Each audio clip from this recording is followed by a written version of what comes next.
आहात सर्व? मस्त मजेत ना? मी तेजश्री या माझ्या यूट्यूब चॅनलवर तुमचे सर्वांचे स्वागत करत आहे। बाकी काय, मी आज तुम्हाला मस्तपैकी छान एक ट्रॅडिशनल अशी रेसिपी दाखवणार आहे। तर चला आपण सुरू करूया रेसिपी। आज आपण बनवणार आहोत खानदेशी वरण बट्टी। तर सर्वप्रथम 4 वाट्या कणिक 1 वाटी रवा असं प्रमाण घ्यावे आणि त्यामध्ये हळद, मीठ आणि थोड्या चवीपुरत्या ओवा पण टाकाव्या आणि पाणी घालून अशी घट्टसर कणिक मळून घ्यावी। चपात्यांपेक्षा आपण जशी मळतो त्यापेक्षा थोडीशी घट्ट येईल, एकदम चपात्यांसारखी सैल नाही मळायची। छान प्रकारे कणकेचा छान असा गोळा करून घ्यावा। हळद तुम्हाला वाटली तर टाका, नाही टाकली तरी चालेल, पण हळदीने कलर हा छान येतो, त्याच्यामुळे मी हळद ही नेहमी टाकते। तर आता मी कणिक इथे भिजवून घेते। कणिक भिजून झाली आहे, आता तिला 10 मिनटं मी बाजूला ठेवली होती आणि आता मी काय करते, त्याचा एक गोळा घेते। आपण चपातीला जसा गोळा घेतो तशा प्रकारेच एक गोळा घ्यायचा। थोडं हाताला तेल लावायची गरज वाटली तर लावून घ्यायची, नाहीतर पिठामध्ये पण केलं तरी चालतं।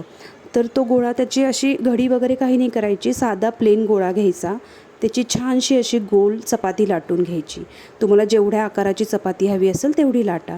त्याच्यानंतर त्याच्या अशा 4 प्रकारच्या घड्या करते, जशा मी करते तशा तुम्ही बघून घ्या। अशा घड्या करून फोल्ड करायचं त्याला आणि परत त्याची अशी रोल करायचा एक, किंवा एकावर एक घडी केली तरीही चालेल, तुम्हाला जशा प्रकारे वाटेल तसं करा। आणि कढईमध्ये ना तोपर्यंत एका पातेल्यामध्ये पाणी ठेवून त्याच्यावर चाळण ठेवायची आणि हे सगळे रोल करून ना एकदा वाफवून घ्यायचे, वरतून झाकण ठेवायचं। एक 15 मिनटामध्ये होऊन जातात। तोपर्यंत आपण इकडं वरणाला फोडणी देऊन घेऊ। तर सर्वप्रथम मी तेल, तूप थोडं, त्याच्यामध्ये जिरं, तेल चांगलं कडकडीत तापलं ना की त्याच्यामध्ये जिरं, मोहरी, कढीपत्ता, लसूण आणि मिरची ही घालून घ्यायची। फोडणी चांगली तडतडून झाली की त्याच्यामध्ये थोडी हळद घालायची। हळद किंवा त्याची जिरेपूड वगैरे असेल काही तुम्हाला वरणाला तुम्ही नेहमी जे घालतात ते।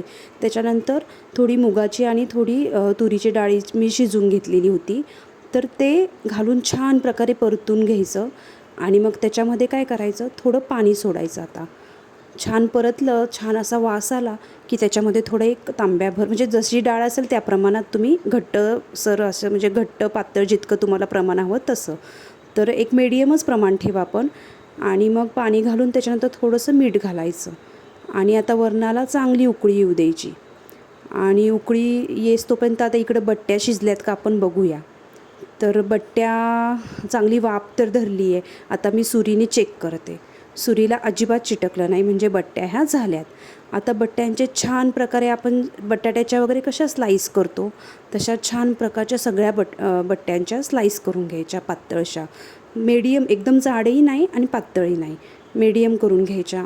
छान आहे बघा, अशा प्रकारे मी त्याच्या स्लाईस करून घेतल्या।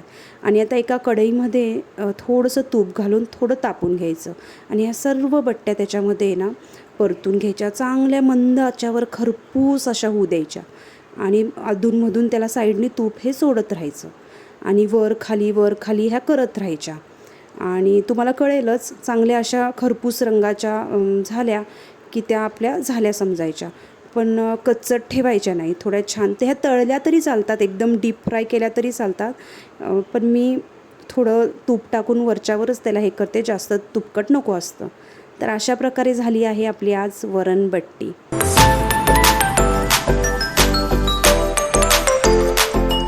तर कशी वाटली माझी आजची रेसिपी?